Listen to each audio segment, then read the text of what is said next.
Hello எல்லாருக்கும் வணக்கம். என் பேரு ஆதர்ஷ். இந்தியா அவரோட 3வது குரூப் ஸ்டேஜ் மேட்ச் 61 ரன்னால ஜெயிச்சிருக்கா. இப்ப இந்த ரிவ்யூக்குள்ள போயிடலாம். 2 விஷயத்த பத்தி பேச போறேன். முதல்ல கண்டிஷன்ஸ பத்தி பேச போறேன். அப்புறம் பிளேயிங் 11 பத்தி பேச போறேன். கண்டிஷன்ஸோட ஆரம்பிச்சேன்னா, ப்ரீவியூ வீடியோல கடைசி 7 T20 இன்டர்நேஷனல் இந்த மேட்சுக்கு முன்னாடி ஸ்டாட்ஸ பார்த்தோம்னா, பேட்டிங் ஃபர்ஸ்ட் 3 தடவை ஜெயிச்சிருந்திருக்கு. பேட்டிங் செகண்ட் 4 தடவை ஜெயிச்சிருந்திருக்குன்னு நான் சொன்னேன். ஆனா அந்த margin victory when batting first has been greater. அதனால எந்த டீம் டாஸ் ஜெயிக்கிறதோ பேட்டிங் ஃபர்ஸ்ட்னு எடுத்துட்டு 170 ரன் அடிச்சானா பிக் சான்ஸ் டு வின்னு சொன்னேன். பாகிஸ்தான் கேப்டன் தான் டாஸ் ஜெயிச்சர், பவுலிங் ஃபர்ஸ்ட்னு எடுத்தார். அங்கேயே மேட்ச் க்ளோஸ்.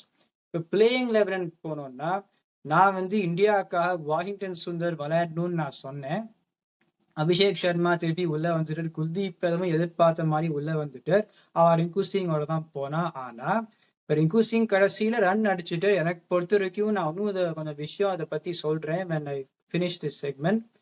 இந்தியா அந்த பேட்டிங் வேணப்ப அந்த பிச்சுக்கு தகுந்த மாதிரி கொஞ்சம் பெட்டரா ஸ்ட்ரக்சர் பண்ணியிருந்தான்னா, ரிங்கு சிங் கடைசியில அடிச்ச ரன்னே தேவைப்பட்டிருந்திருக்காது. இவர் ஸ்டில் காட் டு 170 அந்த மேட்சை ஜெயிச்சிருந்திருப்பா. வாஷிங்டன் சுந்தரோட power play bowling would have been a bigger assurance for them எனக்கு பொறுத்த வரைக்கும். ஸோ நான் வாஷிங்டன் தான் விளையாடிருந்திருப்பேன். அந்த பேட்டிங் நினைப்பேன் இந்த பிச்சுக்கு தகுந்த மாதிரி கொஞ்சம் இன்னும் ஸ்ட்ரக்சர் பண்ணியிருந்திருப்பேன். ஆனா சரியா அமைஞ்சுது. பாகிஸ்தானோட 11 பார்த்தோம்னா 2 பேர் வித்தியாசம் இருந்தது. நான் சொன்ன 11க்கும் அவ போட 11க்கும் 2 பேர் தான் வித்தியாசம் இருந்தது. நான் Khawaja Nafe at 4 and Salman Mirza to play instead of Shaheen அஃப்ரிதின்னு சொன்னேன். அவ பாபர் ஆசம் 4 அண்ட் ஷஹீன் அஃப்ரிதின்னு போட்டா. அடுத்த மேட்ச்ல இருந்து எனக்கு பொறுத்த வரைக்கும் குவாஜா நஃபேயும் சல்மான் மிர்சாவும் உள்ள வந்தே ஆனும். ஆனா அவ பண்ண போறான்னு எனக்கு தெரியல. இப்ப பவர் பிளேயர்னு என்ன நடந்ததுன்னு பார்த்தோம்னா, சல்மான் ஆகா முதல் ஓவர் போட்டுட்டு அபிஷேக் சர்மா விக்கெட்டை எடுத்துட்டார். சைம் அயூப் 2வது ஓவர் போந்திருக்கணும். நான் ப்ரீவியூல என்ன சொன்னேன்னா, ஒரே ஒரு ஃபேஸ் பாகிஸ்தான் பவுலிங் சமாளிக்கணும்னா பவர் பிளே பவுலிங். ஏன்னா ஷஹீன் அஃப்ரிதி அவ விளையாட தான் போறா. ஃபஹீம் அஷ்ரஃபுக்கு பவுலிங்கே கொடுக்கல. அப்புறமா சைம் அயூப்.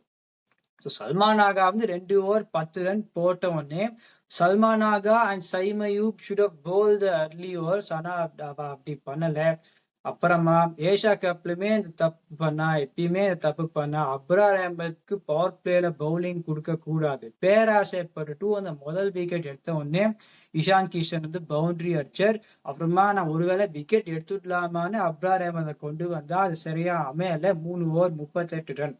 ப்ரீவியூல என்ன சொன்னேன், ஒரு ஸ்பின்னர்ஸ் பாகிஸ்தான்னா அப்ரார் அஹமத், ஷாதாப் கான், அப்புறமா தான் Usman Tariq coming to the picture versus இந்தியான்னு நான் சொன்னேன்.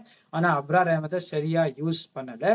அந்த விக்கெட் போயிருந்தாலுமே இந்தியா 52 for 1, 55 நான் சொன்னேன். ஆனா ஸ்டில் 52 for 1 இஸ் குட்.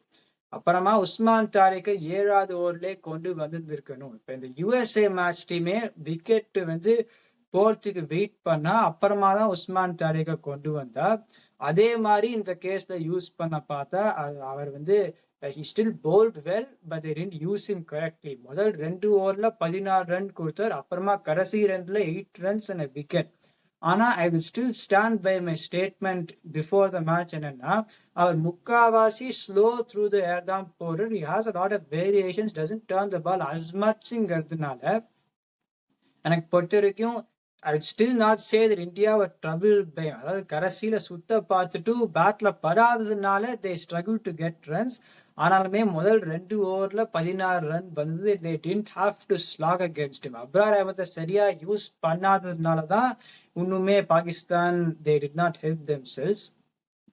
இப்ப இந்தியாவோட பேட்டிங் லைனப் ஸ்ட்ரக்சரிங்க பத்தி பேசுறேன். இப்ப நிறைய பேர் சூரியகுமார் தான் கேப்டன் அப்படிதான் என்ன சொல்றது, இது பண்ணலாமான்னு கேட்கலாம். நான் என்ன பண்ணியிருப்பேன்னா, இந்த மாதிரி ஒரு பிட்ச்ல 10வது ஓவர் 92 for 2, இப்போ 81 for 1 in 8 ஓவர்ஸ்னா சூரியகுமார் பேட்டிங்கே இறக்கியிருந்திருக்க மாட்டேன். மும்பை பிச்சுக்கும் இந்த பிச்சுக்கும் வித்தியாசம் என்னன்னா, மும்பை பிச்ல ட்ரூ பவுன்ஸ் இருக்கு. இங்க இந்த ட்ரூ பவுன்ஸ் இல்லை.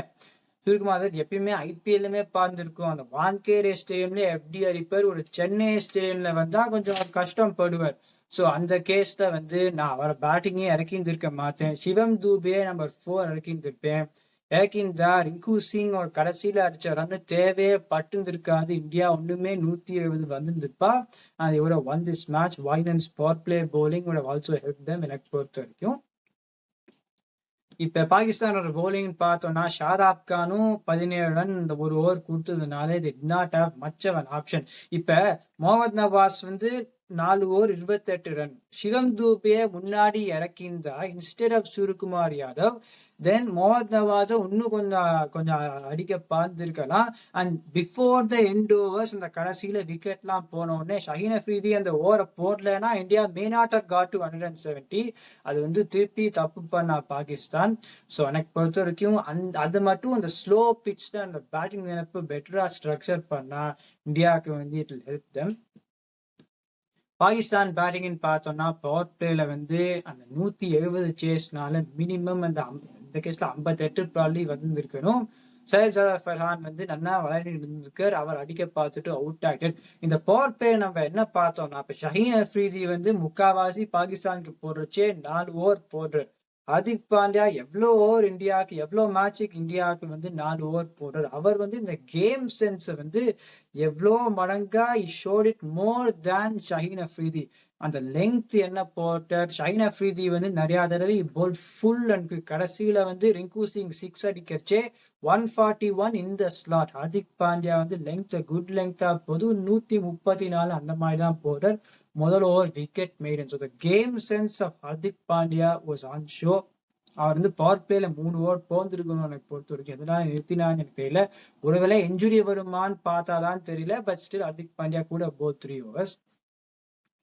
அப்புறமா அந்த shot selection of Pakistan batsman இப்ப வந்து பார்த்தோம். இந்த wicket square of the wicket அடிக்க பார்க்கறது வந்து சரியே இல்லை. சல்மான் ஆகாவோட ஷாட்டை பார்த்தோம். அப்புறமா இது வந்து எப்ப இந்த மாற்றத்தை பண்ண போறான்னு தெரியல. இப்ப இதுதான் முதல் தடவைன்னா அது வந்து ஓகே எதனால பண்ணான்னு சொல்லலாம். இப்ப பாபர் ஆசமை எல்லா மேட்சுமே நம்பர் 4, அதுவும் இந்த ஸ்லோ பிச்ல நம்பர் 4 சேசிங் 176 இறக்கினா அவர் ஃபெயில் ஆனாலுமே ஒன்றும் ஒரு ஆச்சரியம் படுறதுக்கே இல்லை. ஏன்னா அவர் ஓப்பனிங்லேயே ரன் அடிக்க மாட்டேங்கிற அவரை போய் நம்பர் 4லாம் இறக்கினா எனக்கு புரியவே இல்லை. ஸோ எவ்வளோ தடவை வேணாலும் குறை சொல்லலாம். ஆனா அவர் ஓப்பனிங்லேயே ரன் அடிக்கல. அப்புறமா எதனால நம்பர் 4 அவர் விளையாடியே ஆனும் நம்பர் 4ல போடுறா. ஸோ அது எனக்கு புரியவே இல்லை. எப்ப மாத்த போறான்னு எனக்கு தெரியல. பவர் பிளேலேயே 38 for 4 அங்கேயே மேட்ச் க்ளோஸ். நான் ப்ரீவியூல என்ன சொன்னேன்னா இந்த கண்டிஷன்ஸுக்கு அந்த வீடியோக்கு முன்னாடி பாகிஸ்தான் ஃபேவரட்ஸ்ன்னு சொல்லலாம்னு நான் நினைச்சேன். ஆனா 51-49 டு இந்தியான்னு சொன்னேன். ஆனா அந்த டீமும் கம்பேர் பண்ணும்போது இந்தியா வாஸ் ஸ்டில் பெட்டர். ஆனா இந்த மாதிரி ஒன் சைடடா இந்த பிச் தான் இருக்கும்னு நான் எதிர்பார்க்கல. அது வந்து நான் ஒரு இது என்ன எதிர்பார்த்தேன்னா அந்த ஏஷியா கப்ல வந்து இந்தியா வந்து சேஸ் பண்ணி தான் ஜெயிச்சா 3 தடவை. கண்டிஷன்ஸ் புரியாது. அதனால நான் பவுலிங் ஃபர்ஸ்ட் பண்ணலான்னு நான் வந்து அதான் பண்ணுவான்னு எதிர்பார்த்தேன். அவ அப்படிதான் பண்ணா. இந்த பிச்ல அந்த ஸ்பின்னர்ஸ் வச்சுட்டு எனக்கு புரியவே இல்லை. அந்த முடிவு தான் in my view from there they were never going to win the match. ஒரு very good performance from India. நான் சொன்ன மாதிரி அந்த பேட்டிங் நினைப்ப இன்னும் அந்த ஸ்லோ பிச்சுக்கு தகுந்த மாதிரி அட்ஜஸ்ட் பண்ணா they will be even better. அதுதான் சொல்லணும். இந்த வீடியோ என்ஜாய் பண்ணீங்கன்னா லைக் பண்ணுங்க, சப்ஸ்கிரைப் பண்ணுங்க, மை பேன் வாட்ச்.